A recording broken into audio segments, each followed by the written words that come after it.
Classes शुभ पाठशाला में सभी विद्यार्थियों का स्वागत है। आज हम 12th क्लास के पॉलिटिकल साइंस का 5th चैप्टर पढ़ रहे हैं, संयुक्त राष्ट्र संघ और उसके कुछ संगठनों के बारे में जानेंगे। इस चैप्टर का पूरा नाम है संयुक्त राष्ट्र संघ और उसके संगठन। तो इसके कुछ महत्वपूर्ण संगठनों के बारे में भी जानेंगे और संयुक्त राष्ट्र संघ के अंग के बारे में जानेंगे और वो क्यों महत्वपूर्ण है। ये सारी चीज़ें हम इस चैप्टर में जानेंगे। अच्छा बच्चों, ये बता देना चाहता हूँ कि ये चैप्टर अगर कहा जाए तो बहुत सारे टॉपिक ऐसे हैं जो पहले से ही 12th क्लास में थे और बहुत सारे टॉपिक ऐसे हैं जो नए जोड़े गए हैं।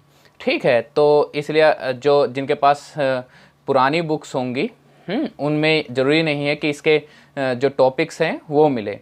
ठीक है, तो इसलिए नई सिलेबस है, जो नया सिलेबस है 2021-22 का, उसके हिसाब से ये चैप्टर बनाया गया है। ठीक है, तो कुछ नए टॉपिक्स हैं जो बुक्स में अगर जिनके पास पुरानी बुक हैं तो ज़रूरी नहीं है उनको मिले। तो चलिए स्टार्ट करते हैं संयुक्त राष्ट्र संघ के बारे में। तो देखिए, प्रथम विश्व युद्ध सभी जानते हैं कि 1914 से लेकर 1918 तक हुआ था। और उस टाइम क्या है कि एक ऑर्गेनाइजेशन बनाया गया था जिसका नाम है लीग ऑफ नेशन। अब ये लीग ऑफ नेशन के बारे में हम इसलिए जान रहे हैं क्योंकि लीग ऑफ नेशन का कह सकते हो कि लीग ऑफ नेशन को ही संयुक्त राष्ट्र संघ में बाद में कन्वर्ट किया गया, उसको और ज़्यादा पावर देकर और ये सारी चीज़ें देकर एक तरह से कन्वर्ट किया गया। तो उस टाइम लीग ऑफ नेशन नाम से ऑर्गेनाइजेशन बनाया गया था। स्पेशली लीग ऑफ नेशन इसलिए बनाया गया था कि भाई किसी भी तरह से ऐसे, क्योंकि जब प्रथम विश्व युद्ध हुआ था तो वो देखा गया था कि कितना खतरनाक होता है विश्व युद्ध। तो ये कोशिश किया गया कि कोई ऐसा ऑर्गेनाइजेशन, ऐसा संगठन बना दिया जाए जिससे क्या हो कि दोबारा युद्ध ना हो। ठीक है, तो इसलिए क्या हुआ कि भाई लीग ऑफ नेशन का निर्माण किया गया। अब द्वितीय विश्व युद्ध हो जाता है 1939 से लेकर 1945 तक। तो भाई लीग ऑफ नेशन जो बनाया गया था, कह सकते हो कि जिस काम के लिए बनाया गया था वो काम नहीं हो पाता है। ठीक है, मतलब कि जो द्वितीय विश्व युद्ध होने के कारण ये समझ में आता है कि भाई जो लीग ऑफ नेशन है उसके पास जो पावर्स हैं वो बहुत कम हैं। तो अमेरिका के जो राष्ट्रपति होते हैं डी रूजवेल्ट, संयुक्त राष्ट्र संघ के एक राय रखते हैं, एक राय प्रस्तावित करते हैं और 26 जून 1945 पर चार्टर पर 50 देश हस्ताक्षर कर देते हैं। मतलब संयुक्त राष्ट्र संघ का जो चार्टर है, कह सकते हैं उसके नियम कानून जो बनाए गए थे उस पर 50 देश हस्ताक्षर करते हैं और 24 अक्टूबर 1945 में ये कार्यरत हो जाता है। तो इसलिए 24 अक्टूबर को जो है संयुक्त राष्ट्र दिवस भी मनाया जाता है। ठीक है, तो 24 अक्टूबर 1945 में ये अपने कार्य में आ जाता है। ठीक है, अब आगे देखें क्या है कि भाई इसका झंडे के बारे में जान लेते हैं, क्योंकि 1 मार्क्स के क्वेश्चन आते हैं तो 1 मार्क्स के क्वेश्चन में पूछा जाता है। तो इसका झंडा जो है ब्लू कलर का है और देखिए कि इसमें ये जो पत्तियां दिखा रखी हैं, ये पत्तियां जो हैं जैतून की पत्तियां हैं। ये पत्तियां जो हैं जैतून की पत्तियां हैं।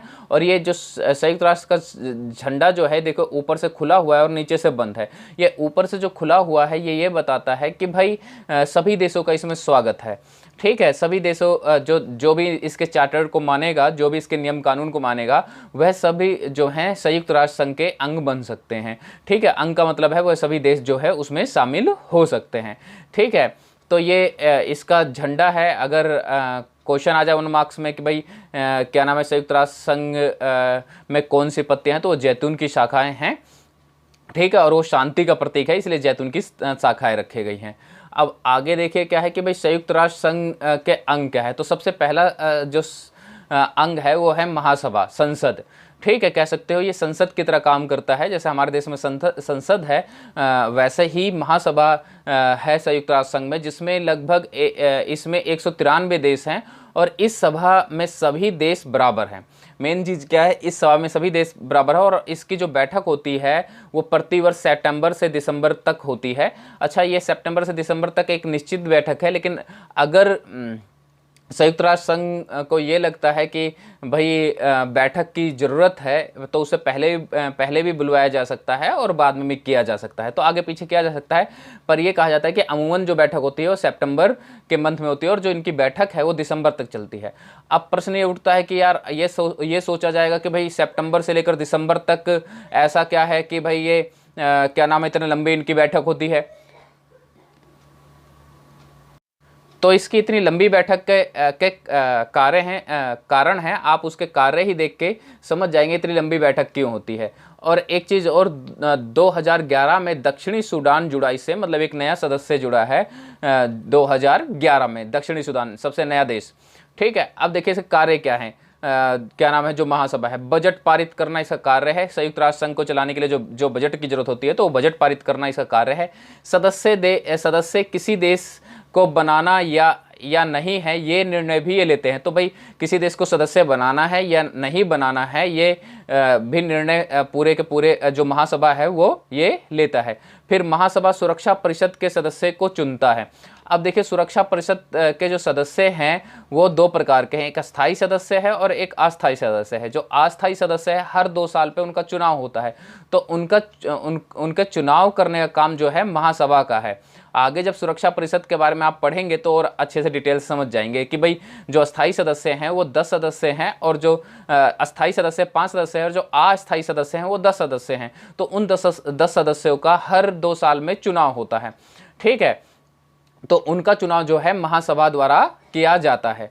अब महासभा जो है जजों का चुनाव भी करता है। तो जो संयुक्त राष्ट्र संघ है उसमें न्यायालय भी है, जिसके जजों का चुनाव जो है वो कौन करता है, भाई महासभा करता है। तो ये इसके कार्य थे, किसके कार्य थे, महासभा। महासभा एक इम्पोर्टेंट है, ध्यान रखना इसको, क्या कार्य हैं और क्या नाम है, कितने सदस्य हैं इसमें। अब देखिए संयुक्त राष्ट्र संघ सुरक्षा परिषद, ये सबसे इम्पोर्टेंट है इसमें, इसको जरूर बच्चों को पढ़ना है, इसको जरूर ध्यान रखना है, कितने सदस्य हैं, कितने अस्थायी है, कितने अस्थायी हैं, और अस्थायी सदस्यों को क्या पावर दी गई है। ठीक है, और बाकी देश इसका अस्थायी सदस्य क्यों बनना चाहते हैं, हम थोड़ा सा इस पर चर्चा करेंगे। तो देखिए इसमें कुल 15 सदस्य होते हैं।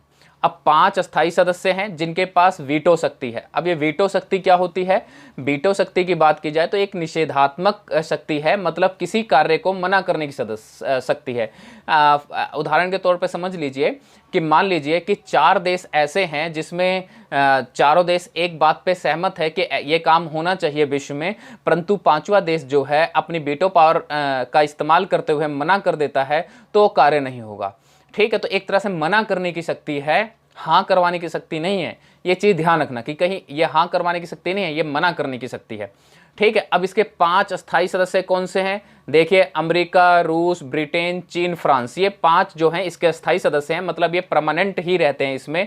इसके अलावा जो 10 सदस्य हैं वो अस्थायी हैं, जो 2 साल के लिए चुने जाते हैं। मैं पहले ही बता चुका था कि भाई जो अस्थायी सदस्य हैं वो 2 साल के लिए चुने जाते हैं, और हमने इससे पहले बात की है कि इन अस्थायी सदस्यों को महासभा चुनता है। फिर ये किस तरह से काम करती है, देखो पुलिस की तरह कार्य करती है, मतलब सुरक्षा परिषद का काम होता है पुलिस की तरह कार्य करती है। मतलब अब एक पुलिस क्या होता है, एक स्टेट, एक देश में उस देश का पुलिस जो कार्य करता है, ये विश्व स्तर पर ये काम करती है।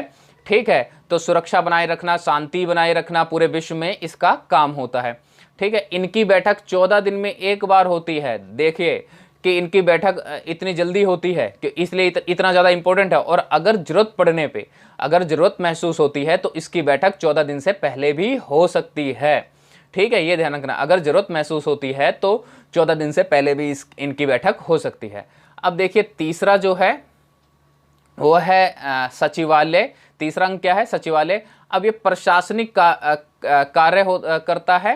ठीक है, मतलब कह सकते हो कि जो दस्तावेज के रख रखाव दस्तावेजी कार्य हैं वो सब सचिवालय करता है। ठीक है, आंकड़े तैयार करना, सेमिनार करवाना, बैठक वगैरह करवाना, ये सारी चीज़ें क्या हैं, क्या नाम है, सचिवालय का काम है। उसका देखो इसमें एक महासचिव होता है जो इसका अध्यक्ष होता है। महासचिव का चुनाव महासभा करता है। हमने सबसे पहला अंग पढ़ा था महासभा, तो महासभा महासचिव का चुनाव करता है। ठीक है, अब इसमें अगला क्या है, अंतर्राष्ट्रीय न्यायालय। ये भी एक इम्पोर्टेंट पॉइंट है, अंतर्राष्ट्रीय न्यायालय। तो इसको जरा देख लेते हैं। तो इस जो अंतर्राष्ट्रीय न्यायालय है इसकी बिल्डिंग जो है वो हैग में है। ठीक है, तो जो ये अंतर्राष्ट्रीय न्यायालय है इसमें देखिए क्या है कि भाई 15 न्यायाधीश होते हैं। ठीक है, इसमें 15 न्यायाधीश होते हैं, और ये जो अंतर्राष्ट्रीय न्यायालय है, जब देशों के बीच में युद्ध चलता है तो जो युद्ध चल रहे हैं, जो क्राइम हो रहा होता है, तो उसके न्याय के लिए इसको बनाया गया है, युद्ध के बाद या युद्ध के समय, ठीक है। तो उसके न्याय के लिए इसके बनाया गया है। अब देखिए 9 न्यायाधीश किसी भी मामले में उपस्थित होना चाहिए। किसी मामले की सुनवाई तभी होगी जब 15 न्यायाधीशों में से कम 9 उपस्थित हों। 9 से ज़्यादा हों बहुत अच्छी बात है, पर 9 से कम नहीं होना चाहिए। अगर 9 से 8 भी हो जाते हैं तो उस मामले की सुनवाई उस दिन नहीं होगी या फ्यूचर के लिए टाल दी जाएगी, ठीक है। कार्यालय 9 साल के लिए होगा। जितने भी न्यायाधीश होते हैं उनके कार्यालय कितना होता है? 9 साल के लिए होता है। मतलब एक बार न्यायाधीश बनने के बाद 9 साल तक आप कार्यरत होते हैं। और भारत के दलवीर सिंह भंडारी अभी न्यायाधीश हैं। 2017 में वो न्यायाधीश बने थे वहां पर, ठीक है। भारत के दलवीर सिंह भंडारी जो हैं 2017 में बने थे, तो 9 साल जब तक पूरे नहीं होंगे वो उस पर कार्यरत रहेंगे। और देखिए एक चीज़ और है कि भारत के डॉक्टर नरेंद्र सिंह इस न्यायालय के अध्यक्ष रहे। ये बहुत बड़ी बात है भारत के लिए कि भाई इस न्यायालय का एक अध्यक्ष भी होता है, उसमें हमारे देश का भी एक न्यायाधीश जो है वो अध्यक्ष रहा है, ठीक है। तो ये अंतर्राष्ट्रीय न्यायालय था जिसको जो इम्पोर्टेंट है, इस क्या नाम है, जिस तरह से सुरक्षा परिषद इम्पोर्टेंट है, तो इसमें कितने सदस्य हैं ये ध्यान रखना है, ठीक है। और इनके उन सदस्यों के कार्यकाल कितना होता है, 9 साल के लिए कार्यकाल होता है, ये भी ध्यान रखना है, क्योंकि 1 मार्क्स में कुछ भी पूछा जा सकता है। अब अगर हम आगे बात करें तो अगला वो अंग देखें, तो अगले अंग में क्या है? आर्थिक सामाजिक परिषद। अब आर्थिक सामाजिक परिषद क्या है? आर्थिक स्थिति पर नजर रखना इनका काम है, ठीक है। मतलब किसके ऊपर? जो देश है उनकी आर्थिक स्थिति पर नजर रखना, सामाजिक स्थिति पर नजर रखना कि भाई सामाजिक स्तर उनका क्या है, ठीक है। क्या नाम है, लोग जो वो देश है वहाँ पर कितना समाज विकसित हो रहा है, कितना पिछड़ापन है, ये सारी चीज़ें देखना इसका काम है, ठीक है। इसमें देखिए 54 सदस्य होते हैं और 3 वर्ष का कार्यकाल होता है। 3 वर्ष बाद चुनाव होता है, ठीक है, और नए सदस्य आते हैं। तो इनका कार्यकाल कितना होता है? 3 वर्ष, और 54 सदस्य होते हैं इसके अंदर। आर्थिक सामाजिक परिषद समझ में आ गया होगा। इससे पहले जो 5 के 5 जो अंग है संयुक्त राष्ट्र संघ को, आई होप सभी बच्चों को समझ में आ गया होगा। इसके बाद ये आखिरी अंग जो है वो है न्यास परिषद, ठीक है। तो न्यास परिषद समझिए क्या है, देखिए अल विकसित बहुत पिछड़े देशों के देखरेख के लिए न्यास बनाया गया था, मतलब एक ट्रस्ट बनाया गया था, ठीक है, जिसका काम था कि जो पिछड़े देश हैं उसको किसी तरह से विकसित किया जाए, ठीक है, उनकी देख रेख किए जाए। लेकिन अब ये कार्य में नहीं है, परंतु ये नहीं कहेंगे कि भाई इसका जो ये संयुक्त राष्ट्र संघ है उसके अंग से ये हट गया है। अंग अभी भी है, परंतु इसका कार्य खत्म हो गया है। कार्य क्यों खत्म हो गया है? क्योंकि 1994 में क्या हुआ, एक देश था पलाव, जो आखिरी देश था जो पिछड़ा हुआ था, वो भी अब अभी भी उसने भी अपने आप को इतना विकसित कर लिया कि अब उसे किसी भी न्यास की आवश्यकता नहीं है, किसी ट्रस्ट की आवश्यकता नहीं है, ठीक है। मतलब वो अपने आप को देख रेख कर सकता है, ठीक है। देखिए जब द्वितीय विश्व युद्ध खत्म होता है उसके बाद बहुत सारे देश ऐसे आज़ाद होते हैं जिनको ये भी नहीं पता था संविधान क्या है, ठीक है, कैसे किन नियम कानून से देश चलेगा। तो उन सब देशों के देख रेख के लिए इसको न्यास परिषद को बनाया गया था। तो न्यास परिषद जो है एक तरह से केयर टेकर की तरह काम करता है, जिसका कह सकते हो कि अब कार्य जो है समाप्त हो गया है। तो ये एक अच्छी बात है कि जो कार्य समाप्त हो गया, मतलब पूरे विश्व में ऐसे देश नहीं रह गए हैं, इतने पिछड़े देश नहीं रह गए हैं कि उन्हें किसी न्यास की आवश्यकता हो, ठीक है। अब इसके बाद इसके कुछ संयुक्त राष्ट्र संघ के संगठन हैं जो महत्वपूर्ण संगठन हैं जो विश्व स्तर पर काम करते हैं, उसको हम दूसरे पार्ट में देखेंगे। पहले पार्ट में बस इतना ही बहुत है। चलिए, थैंक यू।